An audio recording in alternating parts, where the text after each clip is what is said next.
there's lots happening in Islamabad. Right ahead of the no-trust vote that Imran Khan faces on the 3rd of April, there's a lot happening and a lot of politics and pressure being built on him to step down. Remember, earlier there were reports coming in that Imran Khan will be giving a farewell speech. However, now sources say that there is a possibility that he's cancelled it. In fact, Pakistani Army has been building immense amount of pressure on Imran Khan as per sources. Earlier, the Pakistani Army chief as well as the DG of ISI visited Imran Khan's residence. After meeting the military leadership, Imran Khan's address to the nation also incidentally got cancelled today. This after a slew of his own allies as well as topmost leaders have been defecting away and breaking ranks from the government. So let me go across to Mateen Haider. He's joining us from Islamabad. Pradeep Datta is also joining us, our senior editor.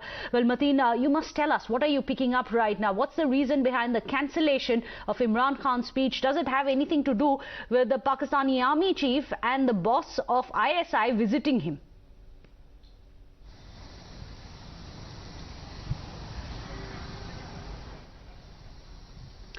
There seems to be a problem. I think you're muted. Okay, go ahead. We can hear you now, Mateen. Yes. Prime Minister's address to the nation, which was scheduled between 7 and 8 p.m. Pakistani time, has been cancelled. That's correct. And he also held meeting with the senior journalist in which he shared the content of the letter written to him by Pakistan's former ambassador to the US, sharing the details of his meeting with the Assistant Secretary of State for South Asia, in which Pakistani situation was discussed. That turned out to be a foreign letter which Prime Minister Imran Khan claimed. And then PM also held a meeting with the top government officials, and which led to the cancellation of his address to the nation, as Prime Minister would be taking certain legal and constitutional steps right now. Governor of Sindh, Mr. Imran Ismail, is meeting, and 2 hours before, Prime Minister also called a special federal cabinet meeting which discussed Prime Minister's the letter which Prime Minister has over the situation in Pakistan and alleged foreign interference. Prime Minister took cabinet into that particular letter. So this is what so far Prime Minister is holding series of meetings in Islamabad ahead of National Assembly session, which is meeting tomorrow, to formally start debate on no confidence motion against him. Today, NKM has formally parted ways with the government, and government is now short of Prime Minister is not accepting that his numbers are short. He's still insisting that he will give a surprise on the day the counting on no confidence motion would take place. This is what Prime Minister has repeatedly said, and he also made it clear today in his political party meeting that he will not step down. So he's still saying that he will not step down and will face no confidence motion legally and constitutionally. Yes, over to you. Mateen, you must tell us, you're absolutely right. We've been hearing from all the topmost leaders of Imran Khan's party that he's refusing to step down. However, if he does step down, forced to step down either ways, what are the alternatives? Who's going to be the next puppet prime minister that the army wants to set up? Yes, your question is absolutely right. If he steps down, then automatically the no confidence motion will fizzle out. And then, despite this fact that in case he steps down, he resigns, then whatever is the planning by the next political player, that is Mr. Asif Ali Zardari, PPP co-chairman, Pakistan Muslim League Nawaz, President Mr. Shahbaz Sharif, they would be definitely invited to form the government because currently they enjoy the majority, and according to their claim, they also enjoy more than 40 members belonging to Pakistan Tehreek-e-Insaf in the National Assembly. This is what opposition claims, that they have support from PDI more than 40 members of the National Assembly. Okay. If it is so, then it looked like that the next government would be formed by Mr. Shahbaz Sharif, Mr. Asif Ali Zardari, and along with other allies.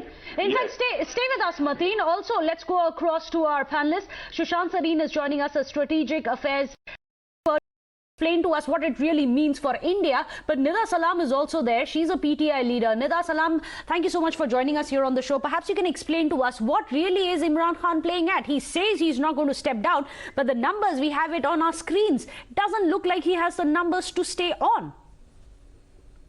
Well, Imran Khan will not step back at any cost. And as far as you gave references in relation to the numbers, the actual number will be declared on the day of the voting. At the moment, we cannot comment on the numbers, the given numbers at the moment. Nida, if you can explain that, because it seems like we've lost that audio connection. A quick word from Mateen. What are these surprises that Nida Salam, for example, is also talking about? Imran Khan's talking about the surprise.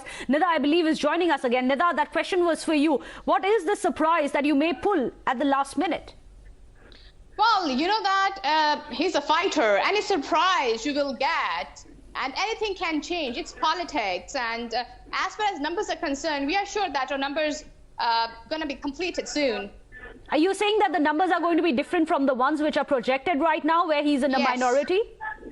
Imran Khan is not going anywhere. He'll continue to be the Prime Minister, but who's supporting him, Nida? Not even the allies. Well, as far as the support is concerned, the public is with Imran Khan, and other members are with him as well. In relation to the parliamentarians, I'm giving references here. So Imran Khan is not going anywhere for the next 10 years.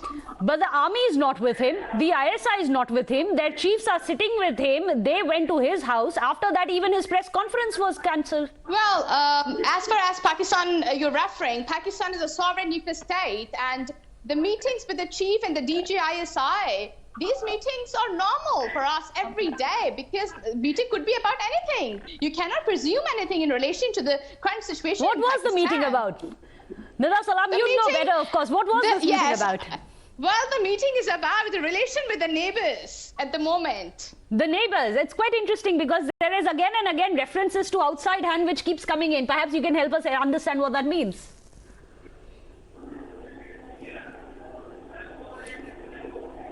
Nida? Can you repeat the question? Nida, I was saying there are several references to outside hand which keeps coming in, and what exactly was being discussed in it? Perhaps you can explain that. Can you give me the references which you're referring to, exact reference, and I will be able to reply in a better manner. Imran Khan said that there are external agencies, outside forces which are at play, conspiring against him. Well, the external agencies he mentioned that tried to topple his government, as far as our independent foreign policy and all that references he gave the references in a very, very distinctive manner. And as a Pakistani patriotic nation and a person, I would like to refrain myself to speak on that on the grounds of the foreign policy and all that. Nida Salam, do stay on with us. Sushant Sareen, I saw you hold your head when Nida was talking about how Pakistan is a democratic country, and you have the well wishes of the Janta, and that's all that matters. Why? Strange reason she added the word nuclear to the word sovereign republic. I don't think any constitution describes itself as a sovereign nuclear republic, but maybe the Pakistanis do. But clearly, I think these the PTI supporters are taking bhakti to a new level, which is quite understandable, because at one level PTI is a cult. But the writing on the wall is pretty clear. The guy's lost his majority, and that letter which he was waving out the other day has turned out to be a fraud he was pulling on his own people.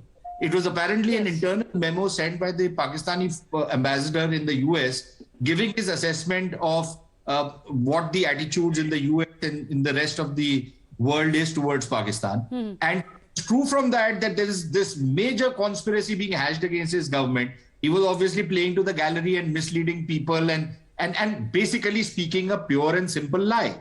And that's today. Nida Salam, is Imran Khan in denial? Or is he just trying to fool people? I think he's more like a Shakespearean tragic hero who is in his own echo chamber and, shuffling between despair at one level and then, suddenly getting a kick, I don't know, from whatever substance he uses, and suddenly becoming excited to be fighting back when he knows he has no cards to fight back. His own party is deserting him. The allies have more or less deserted him. The army, to use Parvez Elahi's evocative phrase, has stopped changing his nappies. So that's where he is at. And to continue with the kind of rhetoric which you are hearing from the people's, from the PTI people and some of the journalists in Pakistan who have been very close to the Imran Khan regime, which in itself was brought in by the army through a sleight of hand. Yes, of course. And by absolutely, fixing... you're right. Nida Salam, as Sushant Sareen reminds us, even at the time of the elections, he was called a puppet government. He wasn't voted for. He was handpicked by the army, Nida Salam. So is Imran Khan in denial, or is he simply fooling everyone? Well, as far as you gave the reference of denial, I will condemn that. Imran Khan is undeniable, inassailable, invincible leader across the globe. And one of the respected panelists referred towards the army and pit and puppet, the terms he has used. I would like to condemn that. On the other hand, look, the recent rally 2 days back, which we have recently experienced and watched across the globe, that is an epitome that Imran Khan came with the will and the power of the vote of the common people of Pakistan. Army has nothing to do with it. Nida, in fact, we have also incidentally seen the rally which was taken out by the opposition parties, which is why those visuals are also very vivid in our minds. A quick word from Pradeep Datta. Pradeep, India, of course, has been watching very closely, but saying very little. See, in cricketing terms, if I have to say, Imran Khan is on a sticky wicket and already umpire has asked him to declare retired hurt, which he is not willing to do because they want somebody else to play inning. That's what actually Army really wants. And if we talk about the biggest political party in Pakistan, and that is Pakistan Army, and there is a saying that every country has an army, but here is an army that has got the country. So it's the army that calls the shots. And now Army is not supporting at all Imran Khan. So what Nida Salam is saying, that is not really going to work because everybody knows, even he is not having the numbers so far as the parliament is concerned. You're absolutely right. Not on his side. It's not in Pakistan. The support of the people, unfortunately, support of the army matters. We are running out of time. A quick one-word question. I want answers from Nida Salam as well as Sushant Sareen. What happens next? Nida Salam, what happens now? Will he stay? Will he go? Imran Khan will stay, and the decision will be made. You will see the decision in the parliament very soon, and I don't think so anyone need to be worried in any perspective at the moment. So Imran Khan is not going anywhere. Sushant Sareen, do you think he can pull this off? They're talking about a surprise. They're talking of a last-minute surprise. Do you think Imran Khan can pull it off? Look, even if he manages to pull off a surprise, he's mortally wounded. And I don't see how he can run this government anymore. It's another matter that he never ran a proper government for 3.5 years, which is why he's come to this pass. He's a complete disaster. Actually, he's very good for us, but he's otherwise a complete disaster as far as Pakistan is concerned. He's ruined Pakistani foreign policy. He's ruined the Pakistani economy. He's ruined governance.